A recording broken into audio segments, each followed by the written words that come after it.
Hello, my name's Rachel and I'm a professional face painter from the UK. I trade under the name of Fantastic Faces and I'm here today to help with a fairy princess tutorial. It's quite a popular design. It's one that I tend to paint quite a lot, especially in the summer. What I'm going to do is I'm going to do the design and I'm going to leave it as basic, so as a newer face painter would be able to paint that. And then what I'm going to do is I'm going to add embellishments and then take it from beginner's face paint to an intermediate. So hopefully that will then help people to, if they're looking to improve their paints, that they'll be able to do so. So it's quite easy to add the wow factor, and it will be one that will be, you'll end up doing it over and over and over. The design that I'm going to show you, it can be tweaked as well. So say if we're moving into the winter, we can take the colours that I'm going to use, maybe change it into a blue for a frozen or a winter fairy princess. Or if we've got St. Patrick's Day coming up, we can change that into green and we can then go for like a St. Patrick's fairy, or again maybe add some bling, some hearts, Valentine's Day. There's always a way that you can change your designs for any major holidays coming up. That's what I tend to do anyway. So today I'm going to be using a 1-inch angled brush. I'm going to be using a 3/4 inch angled brush, and I will also be using a 5/8 and a number 4 round, and we're going to have a liner brush towards the end as well. These brushes, they are Royal & Langnickel Zen brushes. They're very cost effective, but they are really good brushes too. They've got a nice long bristle there, so they do give you some nice bit of movement with those. I will be using a global palette, which is Leanne's Tropical palette, and out of that palette I will be using Summer's Day and Neon Nirvana for the design. So that's Summer's Day and that's Neon Nirvana. And we will also be using a good quality black and white, so a DFX black and a DFX white. I tend to stick to DFX 4-line work because it is a wax-based paint, so it does the job perfectly. We'll also be using Festival Glitter and a few other bits, which I will explain as we get on. So let's start. So what I'm going to do is I'm going to have a butterfly wing almost, and we're going to have a rainbow dead centre. So let's do those two things first. So I'm going to take the Neon Nirvana, which is this one. It's a lovely colour. And I'm going to take my 1-inch brush, and with the loading technique, I'm sure some of you do know how to do this, but for the people that are beginners, I'm using a see-through jug so you guys can see what I'm talking about. I'm going to pop the brush in all the way, submerge that in water, and then I'm going to just knock off the edge there and take off any excess water. I tend to find when working with 1-strokes is that if you're going too wet with a 1-stroke, you're going to have problems, okay? You're going to flood the cake, and then we're going to be into all sorts of having to dry it and reload the brush, etc. So then I'm going to take my brush and I'm going to go, for beginners, 1, 2, 3, 1, 2, 3. Obviously once you get more competent at this and more confident, it's just a case of backwards and forwards. But if you are a beginner, that technique does work really well. Okay, how we know we've got a good load on the brush is that if you look at that brush, we can see that we've got all the colours, they're all picked up there, and we are talking it's at least halfway through that brush, sometimes 3/4 of the way down towards the ferrule. So we know we've got a nice good load there. And what we're going to do is I'm going to sweep this over my forehead and create a rainbow. So just starting here and there, okay, because we're going to have the butterfly wings come in, so we don't want to muddy them up too much. And we're going to just go to the edge there. Don't be scared to go back over if you feel that you've not got the arch that you wanted, because it will create that. Also, if you were on the job and you weren't happy with anything, any sort of stroke that you have done, don't be scared to use a baby wipe just to neaten that up. That's what there are rubbers, what can I say? So we've got our rainbow. Please excuse me because I'm actually using the phone as the mirror instead of my mirror that's right here. Okay, so then I'm going to use 3/4 inch. It's the same brush, it's a Royal & Langnickel, it's the Zen, and we're going to take the Summer Days. Okay, same idea again. I'm going to pop the brush in and then I'm going to knock off that edge there to take the excess water off. Then I'm going to take the point of the brush here and we're going to want that to go into the blue. Pick up the blue and we're going to go 1, 2, 3, all that way, whatever suits you. Okay, you'll find your technique. You'll know when you've got enough paint water on the brush because you won't feel any resistance as you're going through that one stroke there. It'll just glide through ever so easily. Okay, and what we're going to do is we're going to create the wings. So if I do it this way, you guys can see as I'm painting hopefully. And I'm going to start the wing here. I'm going to just bring it nice and down, give some nice movement and curve there, and we've got that there.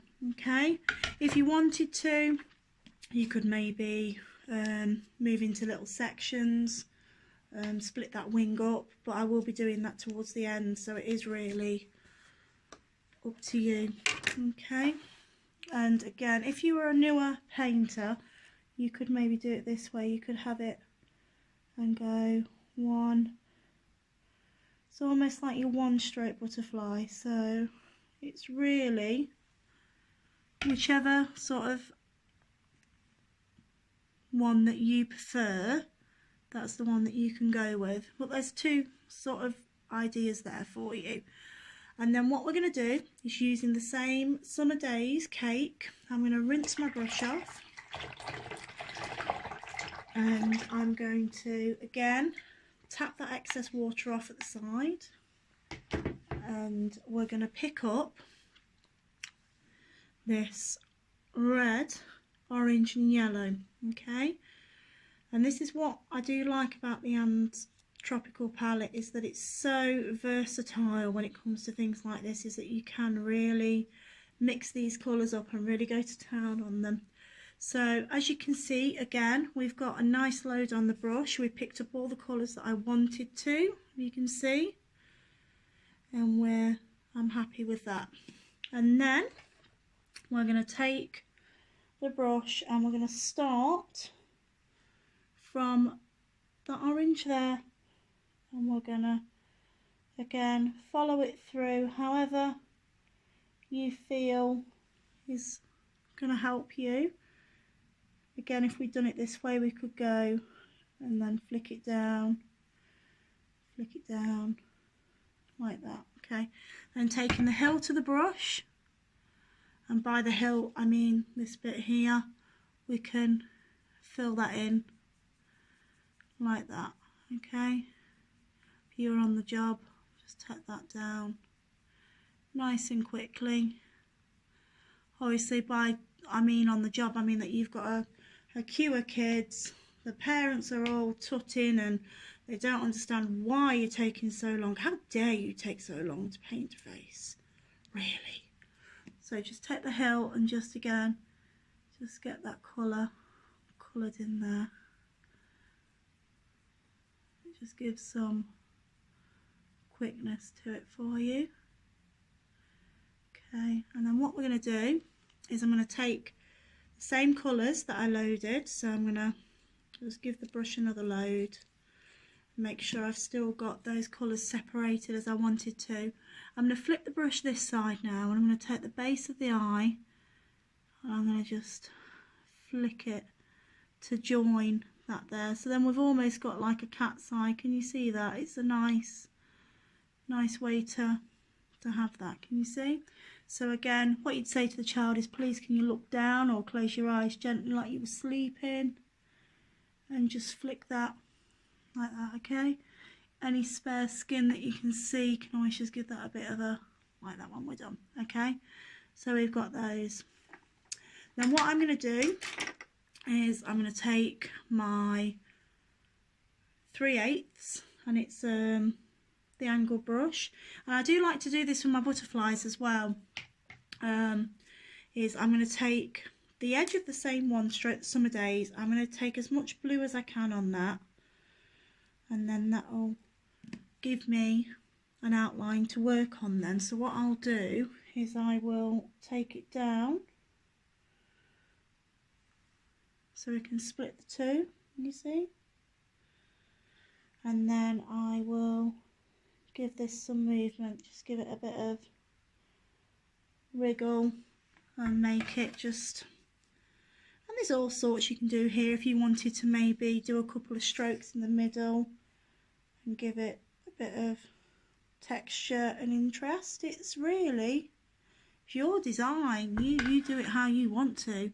So we've got a nice bright base. This is a really nice design for, I've got a little bit too much paint on there, haven't I? This is a really nice design if you were in the spring and in the summer. Okay, so we've got the bases. I'm going to take a stencil now, and I'm going to take a, we call them finger daubers. They are absolutely brilliant and lifesaver when it comes to stencil work. And what I'm going to do is I'm going to drop that finger dauber into the water, and then I'm going to take my thumb and take off as much excess water as I can. I don't want it too wet. The moment it gets too wet, we're going to experience that stencil's going to bleed. We don't want that because it's going to ruin the design. Then I'm going to load up the black, and like I said, this is DFX black, so it's very, very dry. We want to give it an almost stipply effect, if you can see, because I can build up on those layers. Okay, so we can make it very opaque. And then this is a fairy stencil, and I'm just going to lay that on here like so and give it some dabbing there. If you wanted to, before you did lay the stencil down, if you wanted to pop some fine glitter on the design, you could do. I would do that before you did the stencil, because once you've got that stencil, you want that darkness. If I was to pop glitter on this now, it would take away from the opaqueness of the stencil. Okay, so, and this would be a basic design if we were maybe at a paper face event, or if we're at a charity event and time was really of the essence. This would be a suitable design for you. This is the sort of design that you need to get mastered as a beginner. Once you've got this to the point where you're happy and you can do this without any picture references and you are confident, then we want to move on to the next step, where we're going to lift this design up and we're going to make it into a proper wow factor design. Okay, so join me back in a few moments and we'll get that sorted. Okay, so we've got the basic fairy design. Now what we're going to do is I'm going to give you a few tips and hints on how to take this design now to the next level. Glitter is always a good way to do it. We're going to be talking bling, things like that, but it is a really good way to then take maybe a design that you're so used to painting that you're getting a little bit bored with, to take it to the next level and really give yourself that extra wow factor. So the first thing I would suggest would be dots and starbursts. To create a dot, I normally use a number 4, and it's the Low Cornell, the gold grips. We are finding them very they're the 795 series. We are finding that we are struggling to get these and source them. If you are having those issues, any Low Cornell brush is really, really good, and they are really excellent quality. There's even the comfort grips there, or there is the series below this as well, that is a very good brush.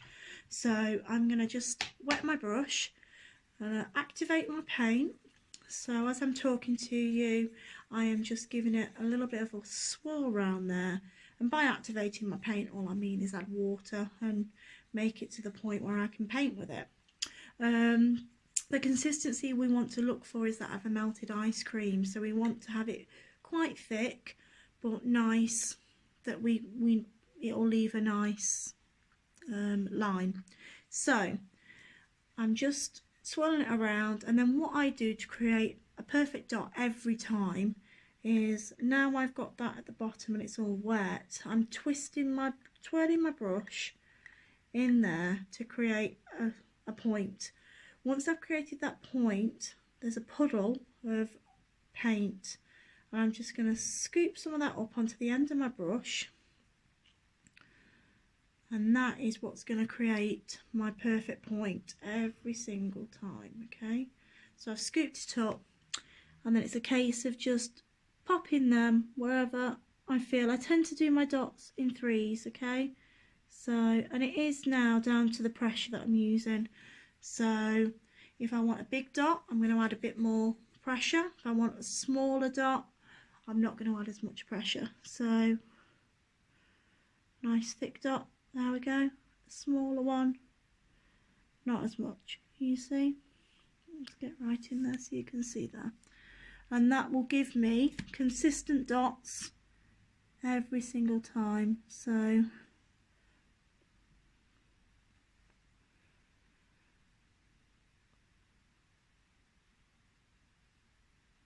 I tend to just work in odds. So if we were doing like petals, things like that, it's always 3s and 5s. It just tends to look better.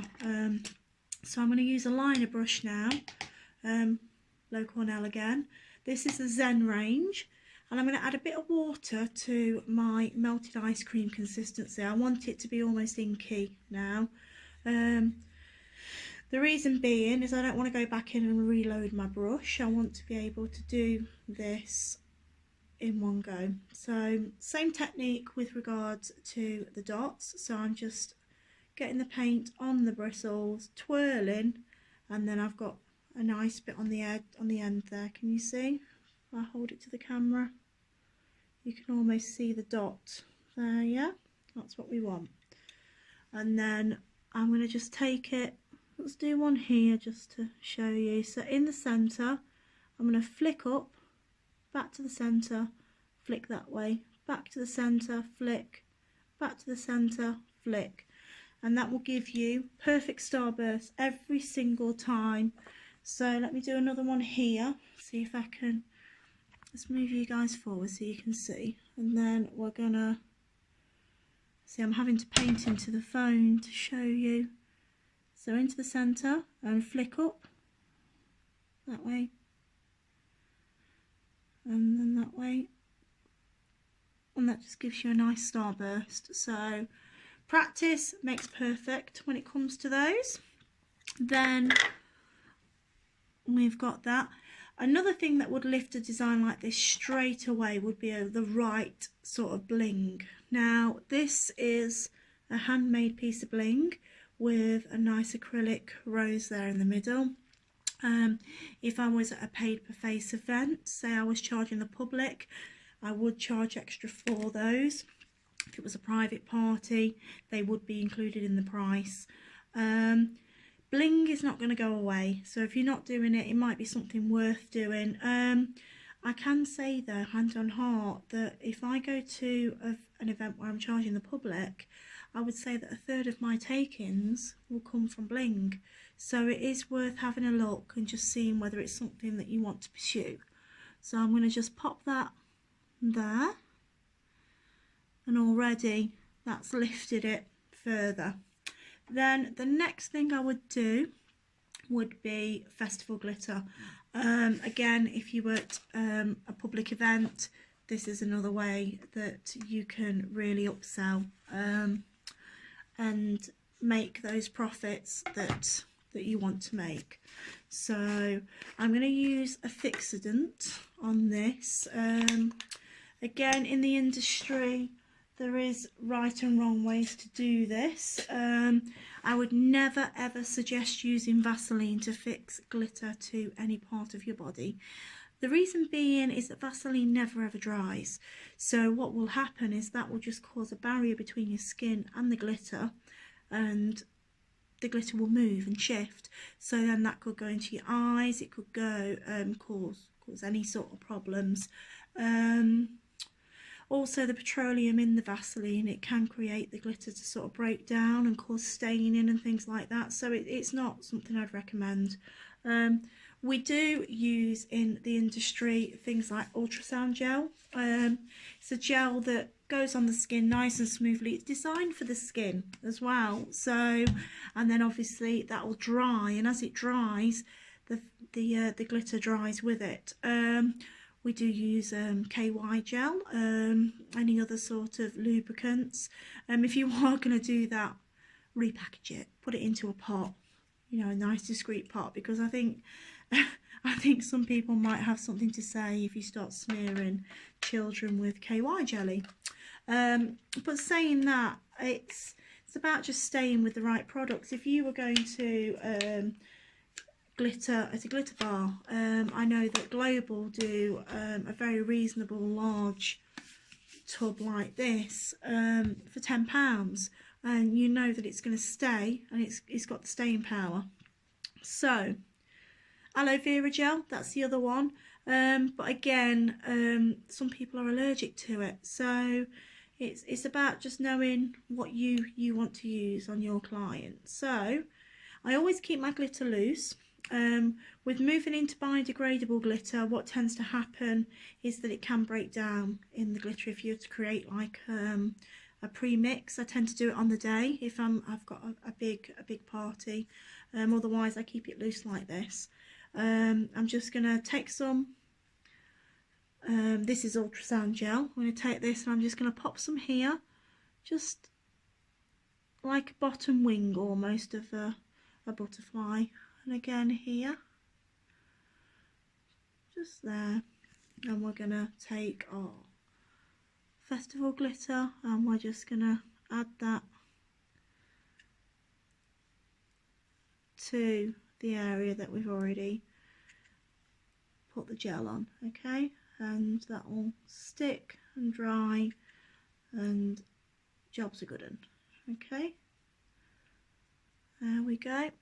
Now, the next thing I would do, and this is more for me, if I was on the job, you would need to use a Q-tip or a earbud. The reason being is that we don't paint lips on the job. Okay, it's just not very hygienic. What I'm going to do is I am going to take the Neon Nirvana, the Neon Nirvana even.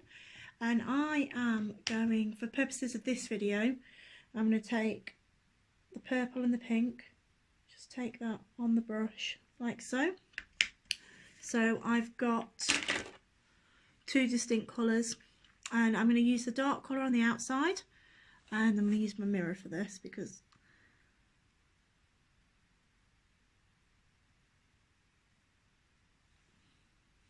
and then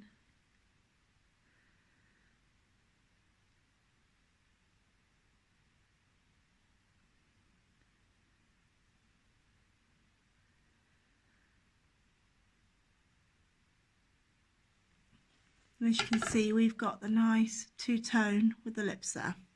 So, as you can see, just by those few embellishments, we have taken a normal design and we've really ramped it up now, and this is one that you could probably take a really nice picture and have that on your business cards, on your social media, and it will turn heads. So I hope that's helped. I will be doing more videos throughout the year, hopefully to try and help you guys. If anyone has any questions, or if they want to know where I've purchased something from, or any advice at all, please comment below and I will get back to you. In the meantime, happy painting. Bye.